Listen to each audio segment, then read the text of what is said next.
The journey back to the Apache settlement was a slow, painful procession through the gathering dusk. Boone Carter sat stiffly in the saddle, every step of the horse sending a fresh jolt of agony through his bandaged chest. The 3 claw marks, now cleaned and bound with poultices prepared by Ayanna, felt like brands of fire seared into his flesh. He focused on the rhythmic sway of the animal beneath him, using the motion to anchor his swirling thoughts. The world had tilted on its axis in the span of a single afternoon, shifting from the familiar, solitary struggle of his ranch to this bewildering new reality. He was riding into the heart of an Apache stronghold, a place he had not known existed, escorted by warriors whose intentions remained partially obscured. The lead rider, Etankin, moved with a silent authority that commanded respect and caution. His eyes, constantly scanning the terrain, missed nothing. Boone understood he was not just being guided. He was being assessed with every labored breath he took. The landscape itself seemed to conspire in this assessment. The familiar mesas and arroyos of his home territory gave way to a narrow, hidden pass that Boone was certain he had ridden past a dozen times without ever noticing. It was a natural fortress, flanked by towering red rock formations that glowed like embers in the dying light. The path was narrow, forcing them to ride single file, and Boone felt the weight of unseen eyes upon him from the cliffs above. This was not a place one found by accident. It was a place one was invited to, or brought to. As they emerged from the pass, the valley unfolded before him, a secret world hidden from the harshness of the desert. The air was cooler here, carrying the scent of pine and damp earth. A clear stream meandered through the center, its banks lush with grass and cottonwood trees. Dwellings, a mix of wickiups and more permanent log structures, were scattered in a semicircle, their openings facing the life-giving water. The sounds were a stark contrast to the silence of his own ranch, the laughter of children chasing dogs, the rhythmic chopping of wood, the low murmur of conversations, and the distant whinny of horses from a large corral. It was a community, vibrant and self-contained. The people stopped their activities as the riders approached. Their gazes were not hostile, but they were intensely curious, studying the bloodied white man with the torn clothes and the weary posture. Boone felt his face grow warm under their scrutiny. He was an anomaly, a disruption in their ordered world. He saw the questions in their eyes, the same questions that echoed in his own mind. Why was he here? What did his presence mean?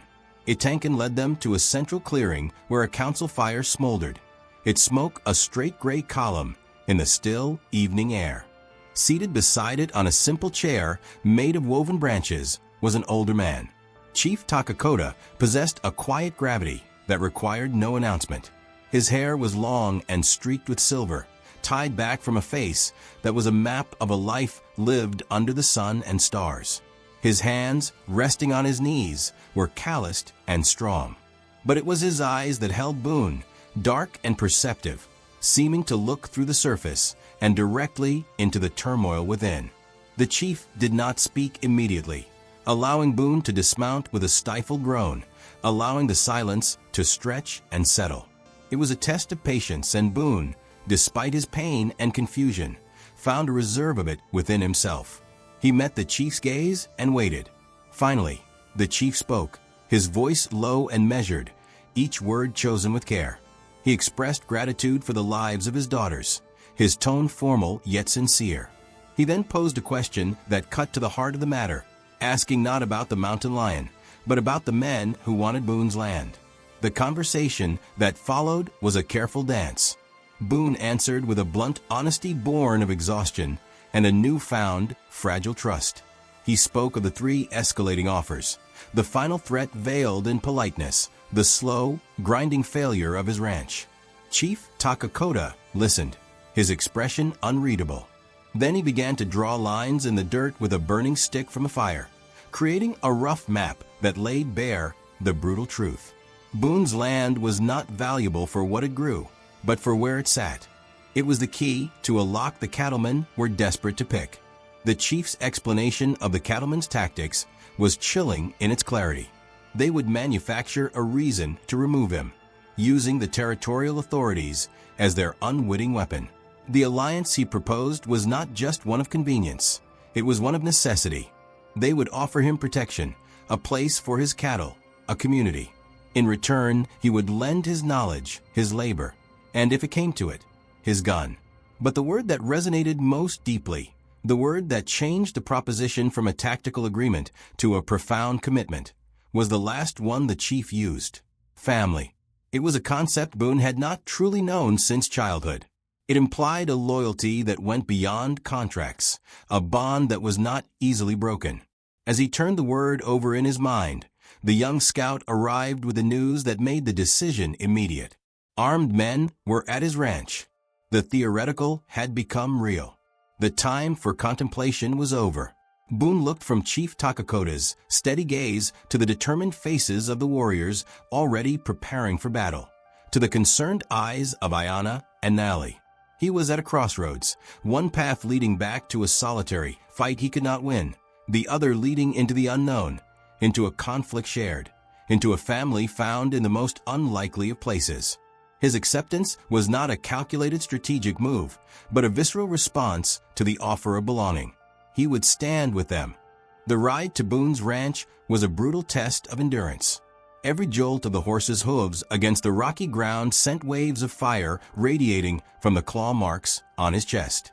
The poultices applied by Ayana had numbed the pain to a dull, persistent throb, but the violent motion of a hard gallop threatened to tear the wounds open anew. He clenched his jaw, focusing on the back of Etankin's horse ahead of him, using the warrior's unwavering posture as a point of concentration. The Apache riders moved with a fluid unity, a silent, lethal entity flowing across the landscape. They did not speak, communicating instead with subtle hand signals and an innate understanding of each other's movements. Boone, for all his familiarity with the territory, felt like an awkward appendage to this well-oiled machine. His own riding was utilitarian, born of necessity, while theirs was an art form, a symbiotic relationship between man and horse. As they neared the final ridge overlooking his property, a cold dread began to coil in his stomach, separate from the physical pain.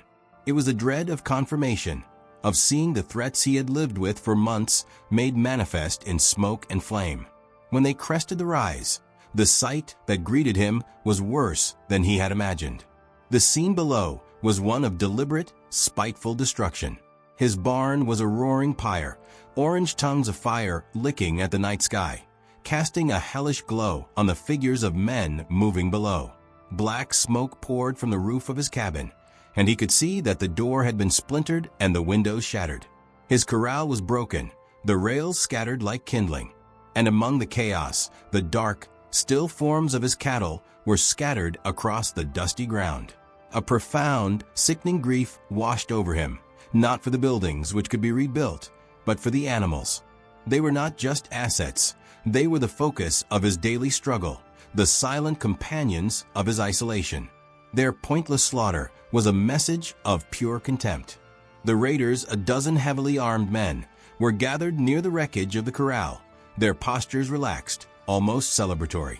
They had done their work and were now waiting, confident in their impunity. One of them pointed toward the ridge, and the group quickly formed a defensive line, their rifles coming up. It was then that Boone witnessed the precision of Apache warfare. Chief Takakota, who had ridden at the rear, now moved to the front. His eyes scanned the scene below, analyzing the terrain and the enemy's position with the calm detachment of a master strategist. He spoke a few quiet words in Apache, and his warriors dispersed without a sound. Half of them, led by Etankin, melted away into the shadows to the east, while the remaining 6, including Boone and the chief, remained on the ridge. The plan was not to annihilate the raiders, but to send a message that Boone Carter was no longer a solitary target. The chief gave a signal, and they began their descent, not at a frantic charge, but at a steady, deliberate pace that was somehow more terrifying. The raiders, focused on the frontal assault, were caught completely by surprise when the flanking group opened fire from the eastern bluffs.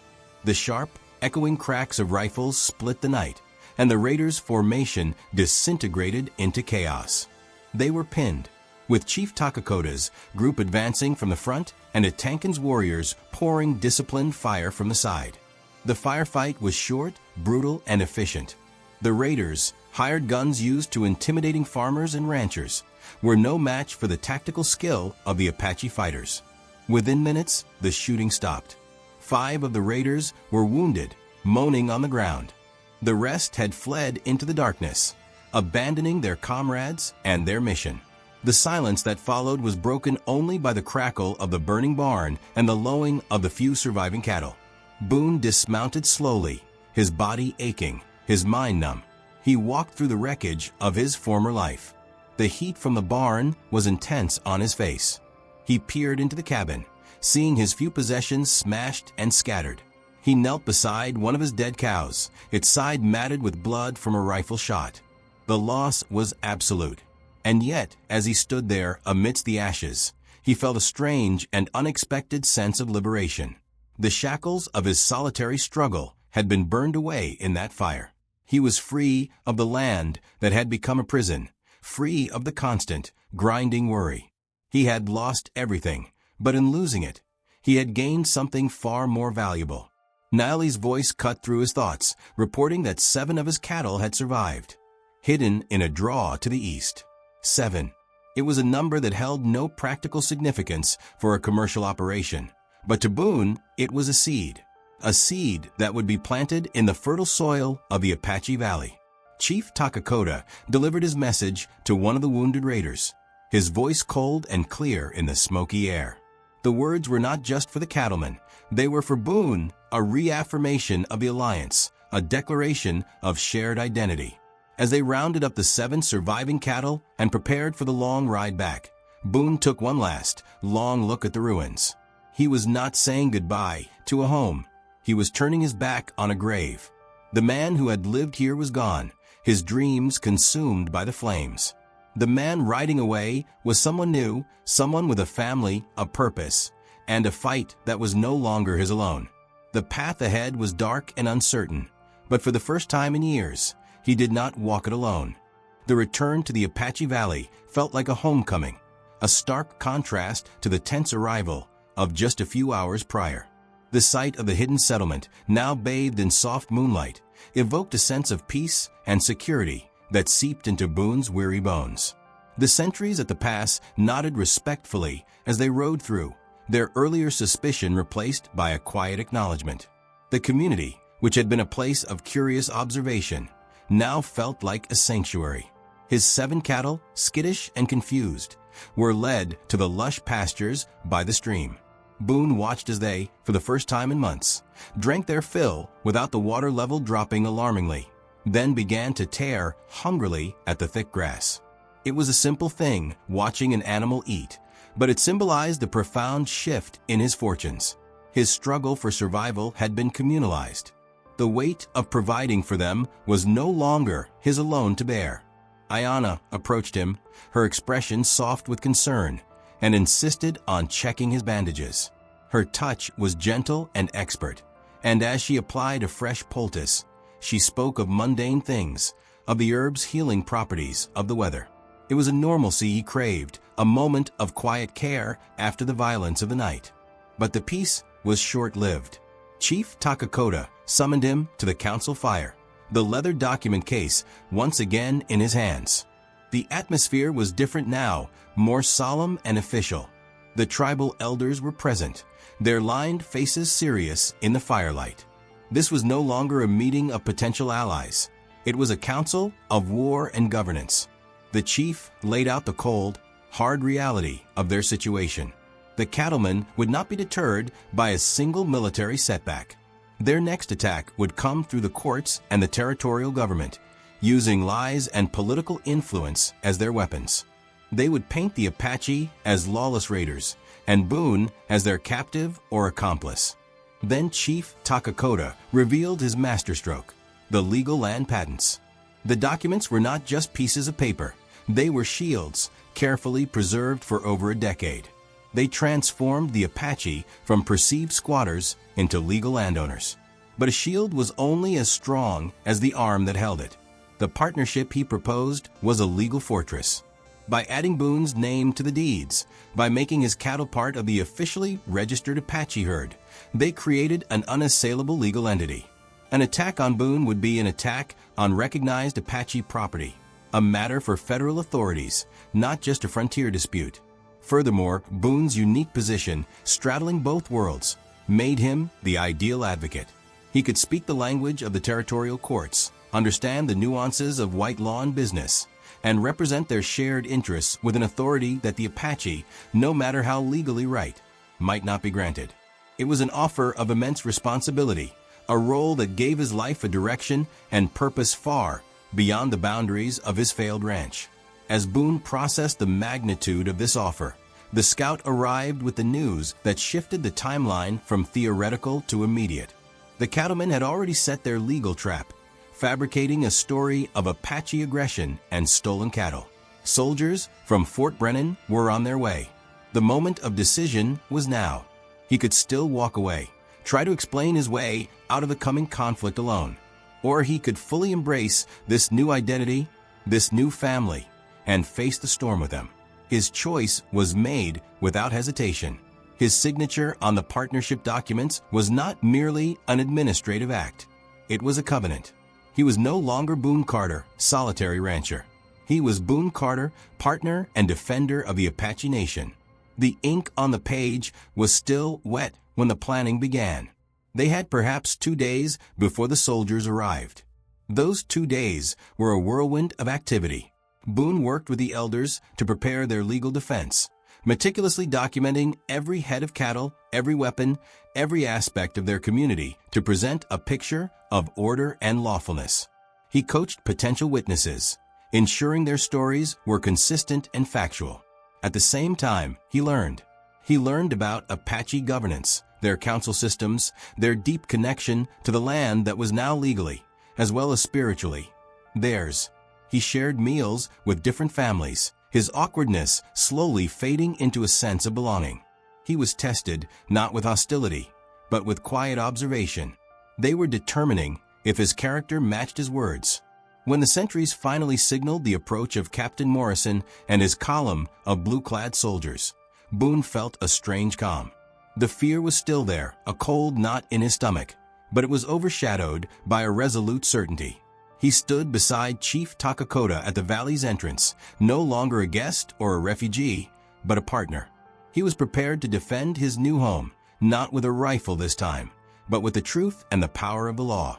Captain Morrison's demeanor was that of a man performing an unpleasant but necessary duty.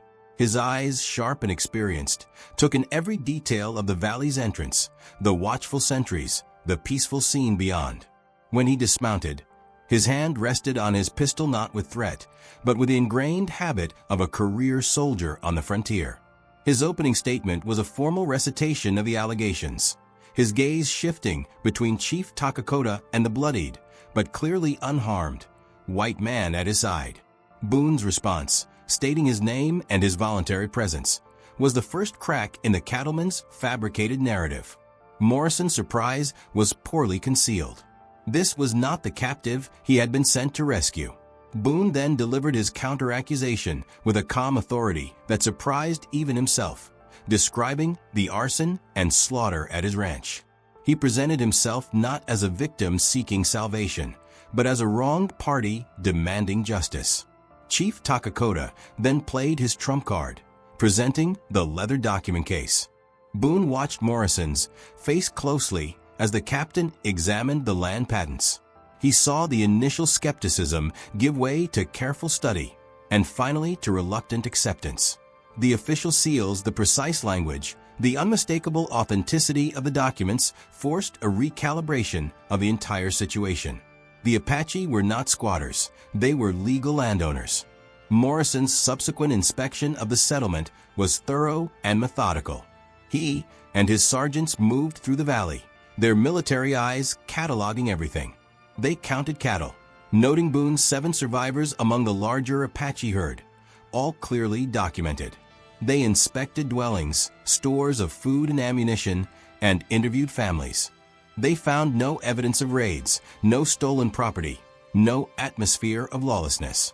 Instead, They found a prosperous, organized, and peaceful community. The stories they heard from the Apache were consistent and corroborated Boone's account of the attack on his ranch. The credibility of the Baxter Cattle Company's complaint crumbled to dust under the weight of observable reality. When Morrison finally concluded his investigation and formally dismissed the allegations, it was a victory, but a precarious one. His quiet warning to Boone afterward acknowledged the deeper truth. Legal victory, on paper, did not guarantee safety on the ground. The Baxter Company had resources and a reputation for ruthlessness. They would seek other avenues of attack. But Boone's reply was filled with a conviction that had been forged in the fires of his old ranch and tempered in the solidarity of his new home. He was no longer the man who could be pressured and isolated. He was part of something that could endure. After the soldiers rode away, a collective sigh of relief seemed to pass through the valley. The immediate threat had been neutralized. But the work was just beginning. In the days that followed, Boone fully immersed himself in the life of the community. He moved his few salvaged possessions into a small, sturdy cabin that the community had built for him, a tangible sign of his permanent place among them. He worked alongside the men, repairing fences, tending the cattle, his practical knowledge of ranching blending with their deep understanding of the land. He learned their language in fragments, sharing smiles over his clumsy pronunciation. He ate their food, learned their customs, and slowly, the title of partner began to feel less like a legal designation and more like a true description of his life. His relationship with Ayanna and Nile deepened into a comfortable, familial bond. They were his sisters in this new world, guiding him, challenging him, and accepting him. He learned that Ayanna's husband had been killed years earlier in a skirmish with raiders not unlike the Baxter men, and her gift of his rifle was a gesture of immense trust. Naeli, with her sharp mind and curiosity, often sought him out to learn about the world beyond the valley, her questions insightful and direct. Chief Takakota began to include him in more strategic discussions, not just about defense, but about the future. They spoke of breeding programs for the cattle, of expanding their legal holdings, of building a school. Boone was no longer just a defender. He was a builder. His past life, with its isolation and failure, began to feel like a distant, half-remembered dream. He was building a new life, one with roots sunk deep into the soil of the Apache Valley, protected by the strength of his adopted family and the legitimacy of the law. The peace, however, was understood by all to be temporary. The Baxter Company had been humiliated, both militarily and legally. Men of such nature did not accept humiliation. They planned retaliation. The sentries remained doubly vigilant, patrols were maintained, and the community's defenses were constantly improved. They were building not just a home, but a fortress, one that could withstand the next inevitable storm.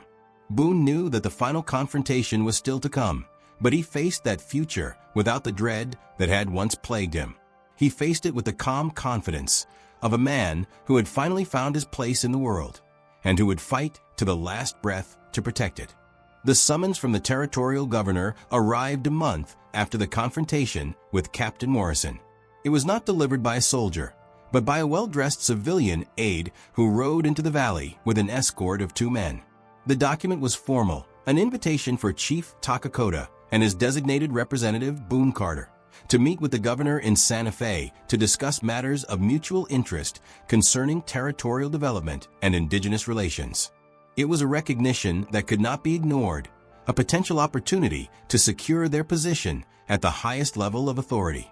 The journey to Santa Fe was a world away from Boone's previous life on the ranch. He rode alongside the chief, dressed in new clothes tailored for him by the women of the valley, a blend of Apache and white styles that symbolized his unique position. He carried a leather satchel filled with documents, the land patents, the partnership agreements, detailed maps, and herd records. He was no longer a supplicant. He was an ambassador. Santa Fe was a whirlwind of noise, color, and politics, a stark contrast to the serene isolation of the valley. Boone felt a wave of dislocation as they navigated the crowded streets, the stares of the townspeople a mixture of curiosity and suspicion. The governor's residence was a grand adobe building, its halls buzzing with officials, petitioners, and power brokers. The meeting itself was a delicate diplomatic dance. The governor, a shrewd political operator named Henry Connolly, was polite but guarded. He was flanked by aides and military advisors, including a familiar face, Captain Morrison, who gave Boone a nearly imperceptible nod of recognition. The governor spoke of the need for stability, for peaceful development, for the integration of all peoples into the territory's future. Chief Takakota, with Boone translating and elaborating, presented their case not as a problem, but as a solution.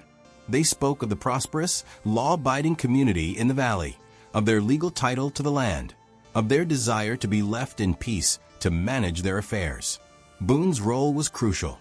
He was the living proof that cooperation between cultures was not only possible but beneficial.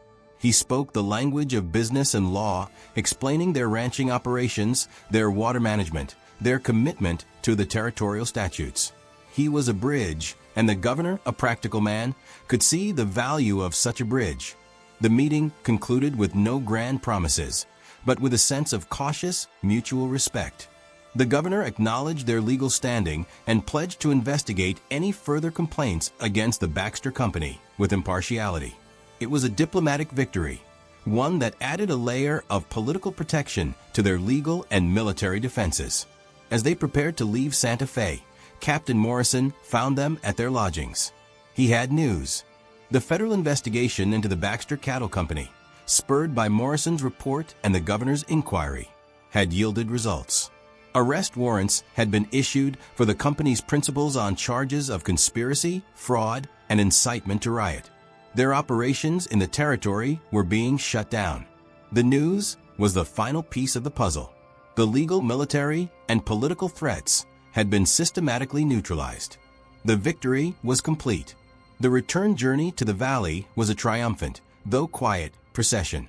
They did not rush, allowing the significance of their accomplishments to settle. Boone felt a profound sense of closure. The ghost of his old life, the fear and the failure, was finally laid to rest. When they rode through the hidden pass and saw the valley spread out below them, glowing in the afternoon sun, it was more than a homecoming. It was an affirmation. The children ran to greet them. The women smiled. The men nodded with quiet satisfaction. That evening, a feast was held in the central clearing. There was music, dancing, and a palpable sense of celebration. Boone sat beside Chief Takakota, not as a guest, but as a member of the council. He looked out at the faces around the fire, faces that had become as familiar to him as his own reflection. He saw Ayana laughing with the other women, saw Ellie explaining the steps of a dance to a group of children, saw Tankin and the other warriors relaxing, their vigilance momentarily eased. He had fought for these people, and they had fought for him. He had found a family, a purpose, and a home. The poor, isolated rancher was gone, his fate irrevocably changed by a chief's decision and his own willingness to risk his life for strangers. As the stars emerged in the vast desert sky, Boone Carter knew that his story was no longer one of survival, but one of belonging. The future was no longer a threat to be endured, but a promise to be built together. The seasons turned and the Apache Valley flourished. The partnership between Boone Carter and the Apache Nation became a model of resilience and cooperation, a quiet legend whispered in trading posts and territorial meetings. The legal precedent they had established provided a shield for other indigenous communities, and Boone's role as an advocate and intermediary grew. He traveled occasionally to Santa Fe or to other settlements, always representing the shared interests of the valley, his identity now inextricably linked to his adopted people. On his return from one such journey, he found the community in a state of quiet, purposeful excitement. A new structure was being raised near the stream, a schoolhouse, the dream that Chief Takakota and the elders had long held. Boone joined the work without hesitation, his hands, now calloused from new labors, fitting logs alongside those of Tankin and the other men. The children, including a few quick-eyed boys who had taken to following Boone everywhere, brought water and tools, their chatter a constant, lively soundtrack to the work. It was during a midday break, as he sat in the shade of a cottonwood with the chief, that he saw the rider. A single man, approaching the valley entrance with the cautious demeanor of someone who knew he was being watched from a dozen unseen vantage points. He was not a soldier nor a cattleman. His clothes were dusty but well-made, and he carried no visible weapon. The sentries escorted him to the council fire, where Boone and the chief waited. The man introduced himself as James McPherson, a representative of the Territorial Land Office. He had come, he said, not with threats, but with a proposal. The territorial government, impressed by the stability and productivity of the Apache Valley, was seeking to formalize a broader land management agreement. They wanted Chief Takakota's community to serve as stewards for a vast tract of adjacent federal land, a region that had been plagued by overgrazing and conflict. The offer was a testament to how far they had come. They were no longer seen as a problem to be contained, but as a solution to be embraced. It was an opportunity to expand their influence, to protect a wider swath of their ancestral lands, and to secure their future for generations. The council debated the offer for 2 days. Boone's voice was one among many, but it carried weight. He argued for the agreement, not for the prestige, but for the protection it offered. Federal stewardship would make the entire region a buffer against future land grabs, a legally recognized territory under their care. It was the ultimate validation of their way of life. The decision was made to accept. The signing ceremony was a small, solemn affair. McPherson produced the documents, and Chief Takakota made his mark, a strong, sure stroke. Boone signed as a witness and partner. There were no cheers, only a deep, collective sense of accomplishment. Later that evening, Boone walked to the ridge that overlooked the hidden pass. The sun was setting, painting the sky in hues of orange and purple. Below him, the valley was a tapestry of peaceful activity. The new schoolhouse stood complete by the stream. His cattle, now a herd of over 50 strong, healthy animals, grazed in the bottomland. The sounds of the community, voices, the ring of a hammer, the scent of cooking fires, rose to meet him. He thought of the carved bone that had started it all, a false message that had led to a true destiny. He thought of the mountain lion, of the blood on his hands, of the 2 sisters whose lives he had saved, and in saving, had ultimately saved his own. Chief Takakota's decision to bring him into the fold had not just changed his fate, it had redeemed it. He had arrived here a broken man, defined by what he had lost. He now stood here defined by what he had helped build. He was a rancher, an advocate, a warrior, a partner, a brother. He was home. The last light of the sun faded from the highest peaks, and the first stars appeared. Down in the valley, a single voice began a slow, rhythmic chant, soon joined by others. It was a song of thanks for the land, for the water, for the community, for the future. Boone Carter listened, a part of the song now, his own story woven into its timeless melody. The journey was over. The work, however, would continue forever.